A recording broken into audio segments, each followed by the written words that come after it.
નમસ્કાર મિત્રો, સ્વાગત છે તમારું માર્કેટ બુલેટિનમાં. આજે આપણે વાત કરવી છે ગજ કેપિટલના આઈપીઓ વિશે.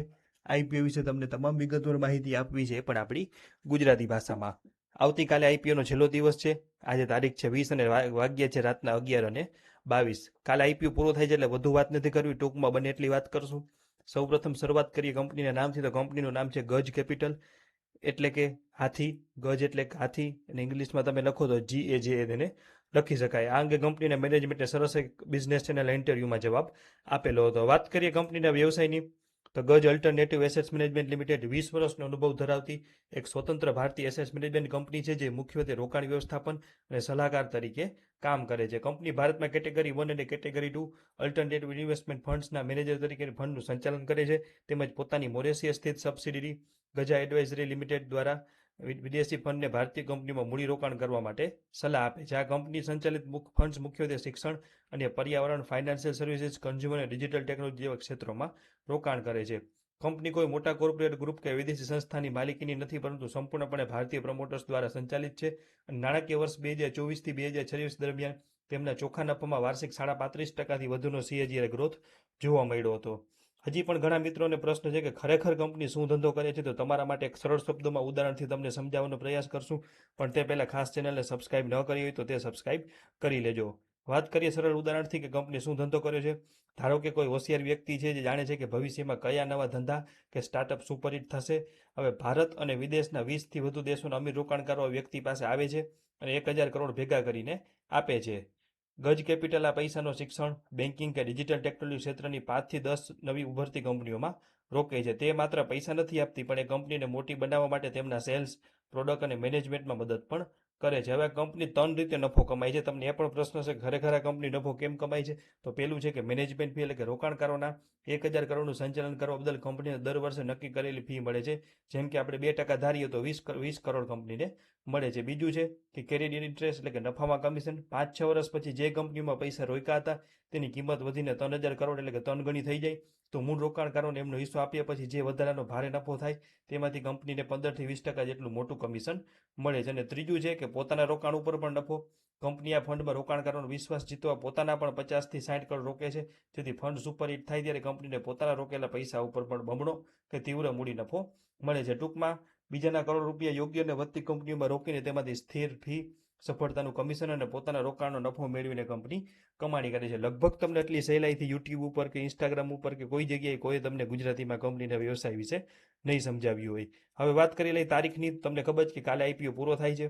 26 તારીખે લિસ્ટિંગ થશે. 160 રૂપિયાનો ભાવ, 93 શેરની લોટ સાઇઝ અને 550 કરોડનો આઈપીઓ છે, જેમાંથી મોટો ભાગ એટલે કે 450 કરોડનો ફ્રેશ ઇસ્યુ છે અને 100 કરોડનો OFS છે. વાત કરી લઈ પરિણામોની, તો પરિણામ તમારી સ્ક્રીનમાં સામે જ છે. 2024થી 2026 દરમિયાન સારો ગ્રોથ થયો છે.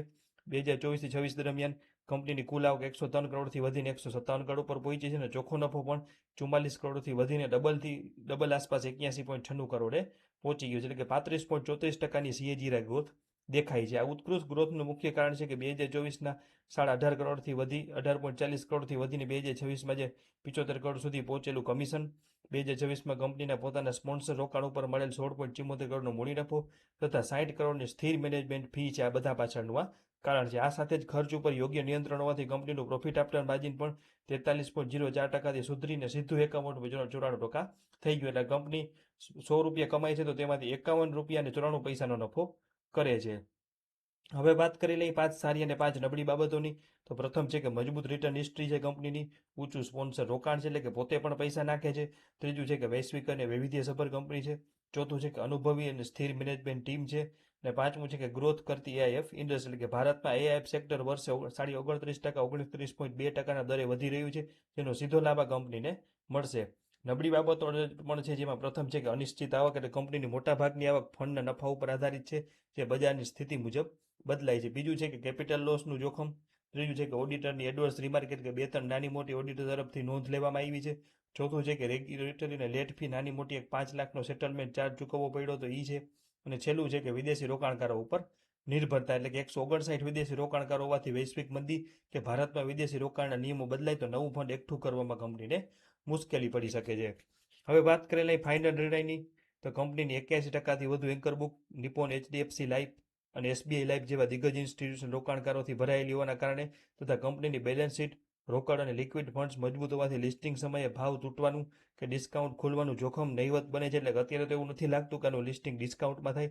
જોકે એઆઈએફ સેક્ટરના બિઝનેસમાં આવકનો મોટો હિસ્સો ફંડના નફા ઉપર નિર્ભર હોવાથી આ શેર રાતોરાત બમ્પર રિટર્ન આપવાના બદલે લાંબા ગાળે ધીમી અને સ્થિર ગતિએ ગ્રોથ આપે તેવો લો રિસ્ક લો મોડરેટ રિવોર્ડ કેન્ડિડેટ છે. પરિણામે જે રોકાણકારો અંગત રીતે કેલ્ક્યુલેટેડ રિસ્ક લઈ અને પોતાના પોર્ટફોલિયો ડાઉનસાઇડ પ્રોટેક્શન અને સ્થિરતા આપવા માંગતા હોય તેમના માટે પોતાના જોખમ વળતરના ગણિત મુજબ આઈપીઓમાં અરજી કરવાનો નિર્ણય એકદમ યોગ્ય અને તાર્કિક છે. એટલે કે જે મિત્રો પાસે વધારે પૈસા છે કે ફંડનું એલોકેશન વધારે છે તો તે મિત્રો આમાં પોતાની રિસ્ક પ્રમાણે અરજી કરી શકે. અને મર્યાદિત મૂડીવાળા મિત્રો આઈપીઓને કદાચ સ્કીપ કરવો હોય તો કરી શકે, કારણ કે એની સામે અત્યારે બજારમાં ઘણા એવા સારા આઈપીઓ ચાલુ છે અને આવે પણ છે. તો એ પ્રમાણે તમે અરજી કરજો. અમે અંગત રીતે માત્ર ગયણી ગાયઠી રિટેલ કોટામાં અરજી કરીશું. તો આ વાત કરી આપણે ગજ કેપિટલના આઈપીઓ વિશે. માહિતી કેવી લાગી તે કોમેન્ટ સેક્શનમાં જરૂર જણાવજો. અને આવા તમામ મહત્વના અપડેટ માટે જોડાયેલો, અને હજુ પણ કોઈ પ્રશ્ન હોય તો કોમેન્ટ સેક્શનમાં પૂછી શકો છો. આભાર, જોડાયેલા રહેજો.